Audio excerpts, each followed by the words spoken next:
Olá, boa tarde para você. Seja bem-vindo nesse 12 de outubro, Dia das Crianças. Vamos falar nessa edição sobre as tempestades de areia que têm assustado moradores de algumas regiões do Brasil. Crise no setor automotivo aquece mercado de seminovos. E restaurante brasileiro está na lista dos melhores do mundo. Um celular é furtado a cada 5 minutos na cidade de São Paulo. Esse tipo de crime aumentou quase 50% em julho e agosto. Os dados se baseiam nos boletins de ocorrência registrados nas delegacias da cidade, ou seja, esse número pode ser ainda maior, já que algumas vítimas acabam não prestando queixa.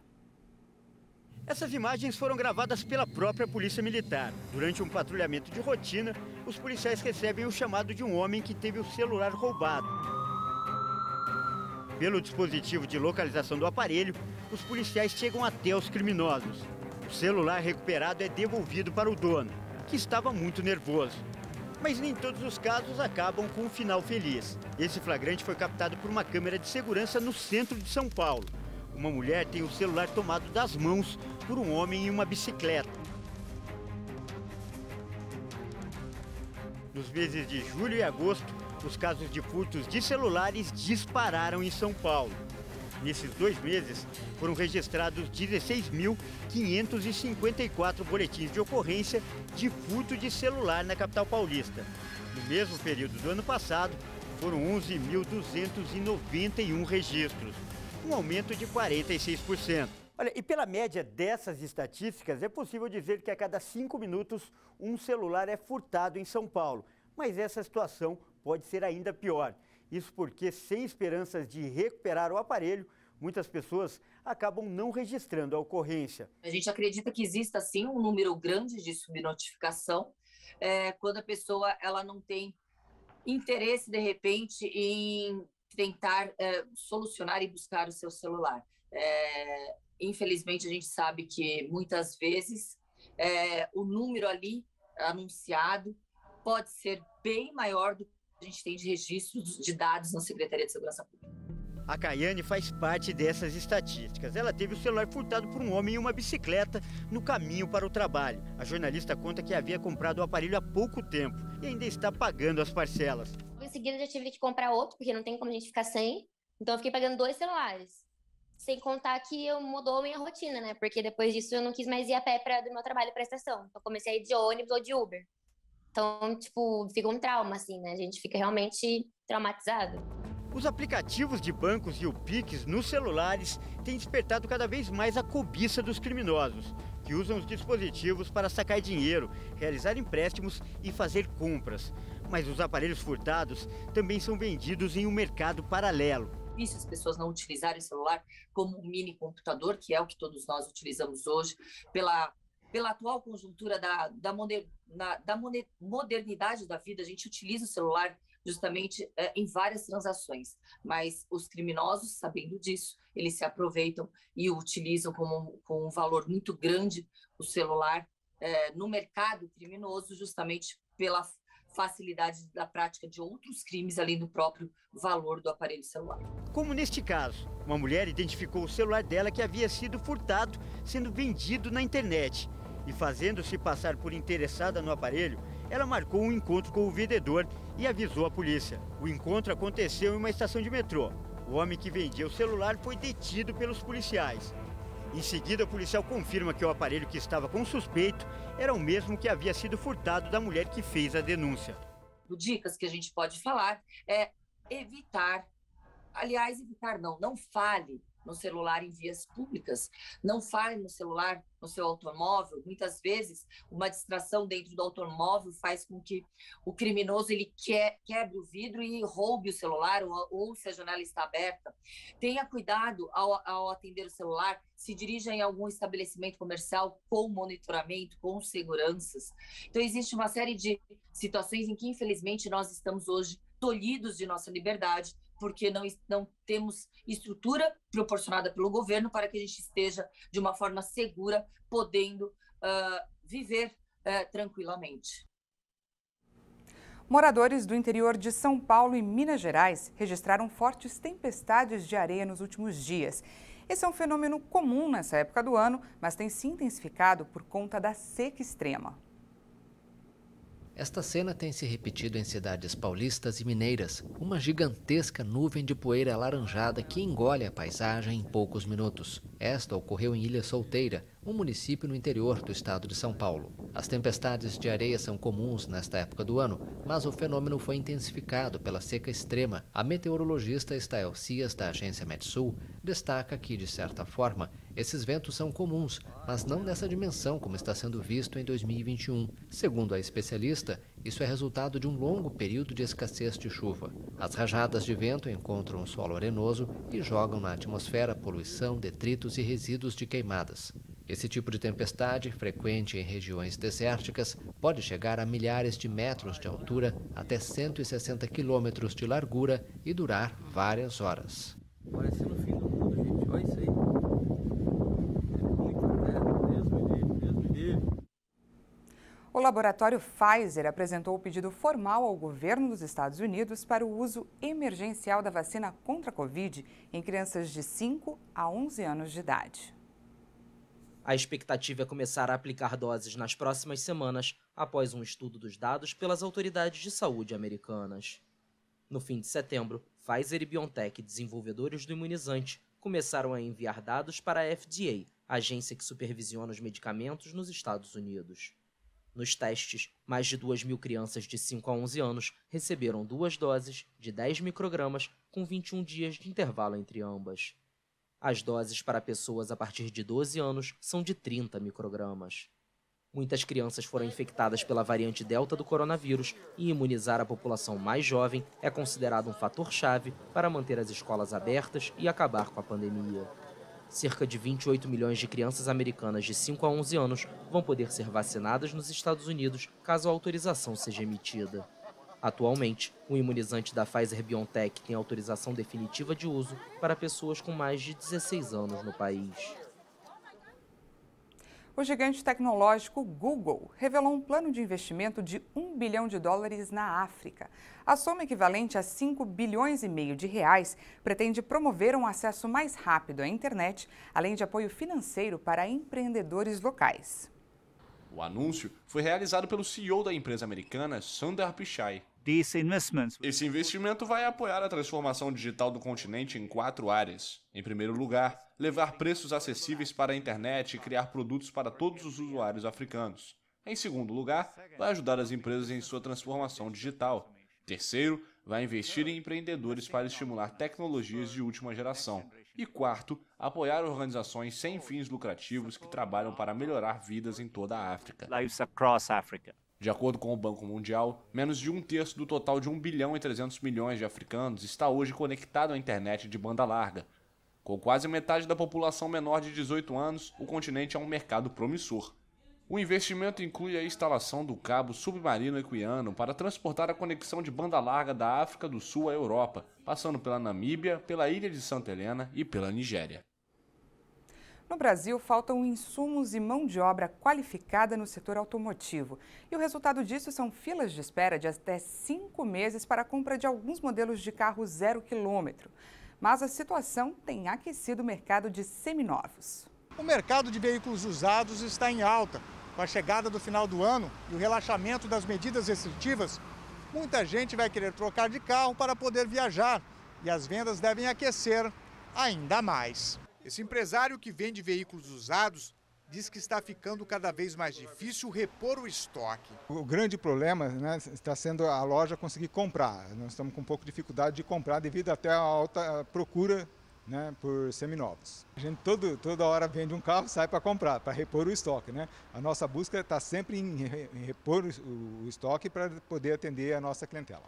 Como as montadoras de diversas marcas não estão conseguindo atender aos pedidos, muita gente está optando por comprar veículos seminovos, que são a pronta entrega. Realmente tem aumentado muito, mesmo porque as pessoas ficaram represas, né? E na hora de viajar, sair com a família, é uma maneira também de comemorar esse final da pandemia. Então a gente está começando a sentir isso já também. As pessoas vindo buscar carro, né? Comprar carro, se planejando, né? Eu acho que a palavra de ordem é planejamento, se planejando para o final do ano. E quem não quiser pagar mais caro no carro, é bom se antecipar. Marcelo alerta que os preços devem ter novos reajustes ainda antes do final do ano. Tem subido e acho que a tendência agora daqui para o final do ano é subir mais, né? Então é isso que eu falei, o planejamento agora é essencial. Você que está pensando em viajar, o quanto antes você vir fazer a sua compra, né? Se preparando para o final do ano, para a sua viagem de final do ano, o momento é agora. O mercado automobilístico brasileiro está longe de voltar à normalidade. Por isso, quem busca uma solução imediata para a viagem de final de ano terá que optar por um veículo seminovo. Com a diminuição das restrições pela pandemia da Covid-19, muitos profissionais recorrem aos chamados espaços coworking para trabalhar ao ar livre. Em São Paulo, uma empresa investiu em uma pequena praia no topo de um edifício para atrair clientes interessados em uma experiência de trabalho bem diferente. Depois de 18 meses restritos pela pandemia do novo coronavírus, a maior cidade do Brasil parece respirar novamente. Em parte graças aos espaços de coworking ao ar livre. Este modelo de trabalho, já conhecido em outras partes do mundo, une compartilhamento de espaços e infraestrutura para aqueles que não aguentam mais a solidão do trabalho em casa. Tem os espaços para trabalhar, Wi-Fi, espaço, cadeira, mesa, espaços de eventos. E a gente tem um collab com uma marca chamada Poppins, que cuida das crianças enquanto isso está acontecendo aqui dentro. Então é um ecossistema grande que envolve, que manifesta uma rede de apoio que ela não consegue sozinha em casa. Esta rede de coworking simula praias em telhados e terraços com direito a guarda-sóis e cadeiras. São o resultado de como esses negócios se ramificaram para atender um público-alvo cada vez mais amplo. Agora eu venho pra cá, só da gente sair, a gente se arrumar, a gente tem um compromisso, sentar aqui, sair de casa, acho que isso já faz muita diferença. E agora com ele, com a possibilidade de trazer ele pra cá, aí ficou melhor ainda, que eu consegui juntar duas coisas que eu gosto de fazer, né? Com as restrições de Covid-19, profissionais de diversas áreas precisaram se reinventar. Muitos deixaram os antigos escritórios fechados e passaram a adotar o trabalho coletivo como forma de economizar e transformar a dinâmica dos negócios. Pré-pandemia, 95% das empresas eram empresas ligadas à tecnologia. O que aconteceu com a pandemia? Outros mercados em busca de uma solução mais eficiente, mais inteligente e menos custosa de escritórios começaram a procurar o coworking. Então hoje a gente pode falar que 40% das empresas que estão na coworking são empresas do mercado tradicional, advogados, consultorias, auditorias. Muitos empresários do ramo apostam que 2022 vai ser um ano de recuperação, mas o otimismo depende também da redução dos números de contágios e mortes pela Covid no Brasil. Depois do intervalo, tem a premiação da gastronomia e você vai saber qual restaurante brasileiro que está na lista dos melhores do mundo. Nós voltamos já já.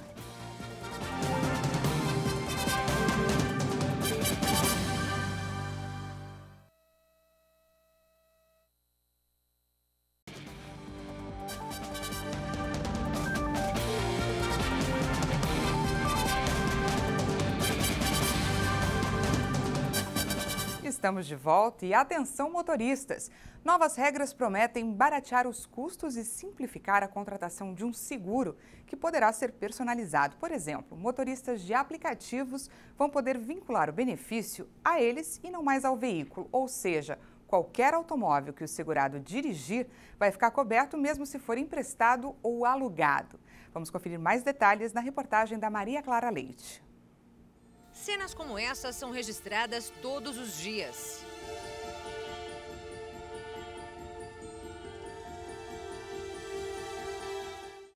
De janeiro a agosto deste ano, pouco mais de 71 mil veículos de todos os tipos foram roubados ou furtados só aqui na capital paulista. Para quem não tem seguro, o prejuízo é grande. E olha que não é pouca gente, não. Quase 84% dos veículos que circulam no Brasil não estão segurados. Mas agora, esse número pode ficar menor com as novas regras que prometem simplificar a contratação e baratear os custos. O grande objetivo é tornar o seguro de automóvel efetivamente popular para o brasileiro. Para isso, a Superintendência de Seguros Privados criou medidas que permitem aos condutores personalizar o serviço. E tem outra mudança que chama a atenção.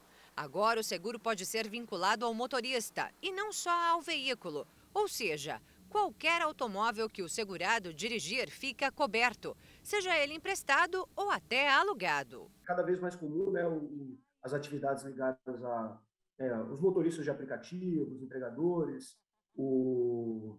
a economia de compartilhamento, né, tem muito carro por assinatura, é um mercado que está crescendo muito. Em todos eles pode fazer sentido que os condutores tenham o seguro seja vinculado aos condutores e não à propriedade. Com o novo modelo, o cliente pode contratar a cobertura parcial do automóvel, com limite de indenização bem inferior ao valor total do carro. Segundo o diretor da SUSEP, essa é uma das medidas que vai reduzir o valor do seguro. Imagina um veículo que custa R$80 mil, né, o preço dele na tabela FIP é R$80 mil. O segurado pode querer contratar só metade do valor. Ele vai e pede um limite de indenização de R$40 mil. Naturalmente, o preço vai ser substancialmente reduzido, próximo da metade do preço. Então, isso dá mais opções de acordo com a necessidade do consumidor. Além disso, o segurado também pode optar por contratar apenas algumas coberturas, como roubo e furto, ou colisão, ou incêndio, por exemplo. E se for preciso trocar alguma peça, agora ela pode ser usada. A ideia agora é que os consumidores tenham mais produtos disponíveis, né, naturalmente com preços diferentes. E que cliente não gosta de gastar menos, não é mesmo? Mas é preciso ficar atento aos serviços contratados, porque, apesar das boas intenções, as novas regras podem ter interpretações bem distorcidas. Um dos maiores problemas em relação a essas novas regras seja exatamente esse: a possibilidade de que os consumidores não compreendam perfeitamente quais são os limites que vão ser impostos pelo contrato e quais são as coberturas que efetivamente eles vão ter. E essa sedução que pode ser causada pela atratividade da proposta, que provavelmente pode ter um valor mais baixo, pode fazer com que o consumidor acabe contratando um seguro que não atende às suas necessidades. E ele só vai se dar conta disso quando o sinistro acontecer e a cobertura não for satisfatória. E diante desse cenário, segundo o advogado, a expectativa é de que muitos casos possam chegar ao tribunal.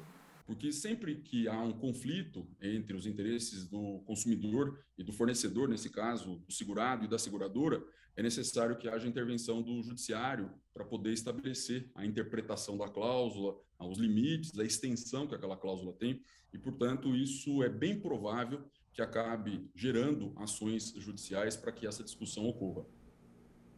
O futuro promete mudar a cara da polícia no mundo e tem se tornado cada vez mais presente em Singapura. A cidade testa robôs para fazer a patrulha e manter a ordem. As máquinas advertem as pessoas que não respeitam o comportamento social desejável, como estacionar mal bicicletas ou violam as restrições contra a Covid-19. Acho que há necessidade do uso de robôs. Embora Singapura seja segura, pode ocorrer situações inesperadas. Por isso, se o robô estiver por perto e algo acontecer, as pessoas na sala de controle terão um registro e poderão ver o que ocorreu. O pequeno país asiático fica de olho em seus habitantes com um arsenal tecnológico que inclui itens como câmeras ou postes de iluminação com reconhecimento facial. Eu acho que é bom do ponto de vista da segurança para garantir a segurança na sociedade. Quando alguma coisa ocorre, você ainda tem as imagens para rastrear. Mas a tecnologia não agrada a todo mundo e ativistas denunciam a perda de privacidade da população. É mais um meio que faz as pessoas se sentirem vigiadas. Os robôs trazem a sensação de insegurança para a população expressar certos pontos de vista ou se engajar em determinados comportamentos. Acho que tudo isso contribui para que as pessoas sintam que precisam estar mais atentas ao que estão dizendo e fazendo em Singapura do que em outros países. A ilha de 5,5 milhões de habitantes tem 90 mil câmeras policiais e quer dobrar esse número até 2030. O país também poderia aumentar a tecnologia de reconhecimento facial, que distingue rostos na multidão na cidade toda. Cerca de 14% dos corais do mundo desapareceram entre 2009 e 2018. Os dados são de um relatório feito por uma rede global de monitoramento de recifes de coral. Entre os motivos do declínio estão a pesca predatória, o desenvolvimento costeiro, o declínio da qualidade da água e o aquecimento global. O estudo de 10 regiões de corais mostra que o branqueamento da espécie ocorre devido ao aumento das temperaturas na superfície marinha e tem sido o principal fator de seu desaparecimento. O estudo dos recifes de coral de 2020 se apoia em dados colhidos em 12 mil locais de 73 países. A organização informou que o relatório oferece o panorama científico mais preciso até hoje dos danos causados pelo aumento da temperatura nos oceanos. Em nota, o Instituto Australiano de Ciências Marinhas alertou que é necessária uma rápida redução das emissões globais de gases do efeito estufa, como forma de driblar o aprofundamento da crise. Por outro lado, afirma que muitos recifes de coral no mundo continuam sendo resistentes e podem se reconstruir caso sejam criadas condições favoráveis a isso. Os recifes abrigam pelo menos 1/4 do conjunto da fauna e flora marinhas. Também representam uma fonte de proteínas e medicamentos dos quais dependem pelo menos 1 bilhão de pessoas no planeta. A gastronomia é uma arte, por isso também tem suas premiações com um peso equivalente ao Oscar do cinema. E quem levou o prêmio este ano foi um restaurante dinamarquês. Os brasileiros também foram reconhecidos. O restaurante dinamarquês Noma foi escolhido o melhor do mundo em 2021 pelos critérios do Ranking World 50 Best.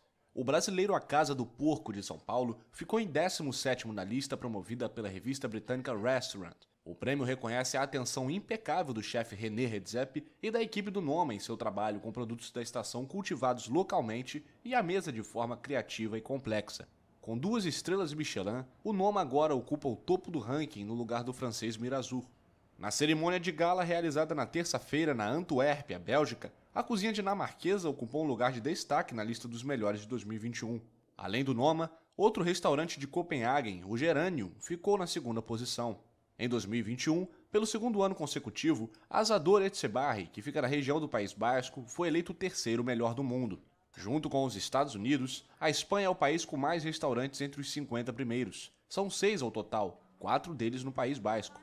Na lista dos 50 melhores do mundo estão estabelecimentos espalhados por 26 países dos 5 continentes. A culinária peruana continua a aumentar sua presença nesta lista e mais uma vez aparece com 2 restaurantes entre os 10 melhores do mundo. 2 estabelecimentos de Lima, o Central e o Maido, ocupam o 4º e o 7º lugar, respectivamente. Essa edição fica por aqui. Muito obrigada pela companhia e para rever alguma das nossas reportagens é só acessar o nosso canal no YouTube. Até mais!